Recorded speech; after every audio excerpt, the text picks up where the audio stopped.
Alors le Zohar ce matin, il parle de la mitzvah de Aktarat HaKetoret, le Misbeach HaKetoret.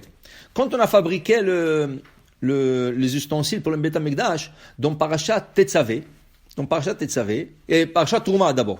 Dans Parashat Trouma, on nous parle de l'Arche Sainte, on nous parle du candélabre, on nous parle de la table en or, le Misbeach, du sacrifice.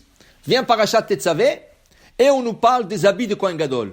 Le manteau bleu, la tunique blanche, le chapeau, la ceinture, le pectoral, le tzitz.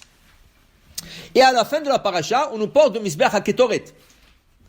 Non, le Misbeach HaKetoret devrait être au début, pas avec les ustensiles, mais la Torah l'a mis avec les habits. Il dit ici le Zohar, Misbeach Miktar HaKetoret, puisqu'on a dit Dirtiv Misbeach, alors pourquoi on dit Miktar Ketoret? Il dit ici, il dit parce que là-bas, on fait la Ketoret qu'on faisait à Aaron, qu'il a sanctifié la Ketoret. Cet hôtel-là, cet petit hôtel en or, il était fait que pour la Ketoret. Où il s'est trouvé? Il s'est trouvé dans le Echal. Qu'est-ce que c'est le Echal? Le Echal, c'était la bâtisse. Il y avait la cour. Dans la cour, il y avait le misbeach sur lequel on faisait le sacrifice. Ensuite, il y avait une petite bâtisse qu'on appelait le Echal. Tu rentres à l'intérieur de la bâtisse. La première partie, c'est à droite, tu as le shulchan, tu as la table. À gauche, tu as le candélabre. Entre les deux, tu as le misbeach hazav. Et c'est là-dessus que Aaron rentrait 2 fois par jour, une fois le matin, une fois en après-midi, pour faire la Ketoret. Et c'est comme ça que le Kohanim faisait aussi l'ordre de la Ketoret. Maintenant, ce Misbeach là, il est dédié que pour ça. On brûlait l'encens, c'est tout, point. On ne pouvait pas faire une autre chose. Et c'était destiné que à ça. Et il dit ici,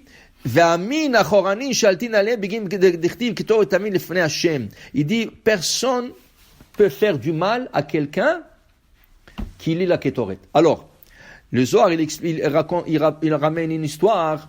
Il y avait une fois une épidémie. Il y avait Rabbi Abou, il est arrivé dans la ville, il a dit, qu'est-ce qu'il y a? Il dit, il y a une épidémie. Il dit, ouais. Alors il a tout de suite pris 39 personnes avec lui. Il a pris 10, il leur a mis dans le coin de la ville, l'autre 10, l'autre coin, ça veut dire au nord, sud, est, ouest. Il leur a dit, en même temps, nous allons lire la Ketoret.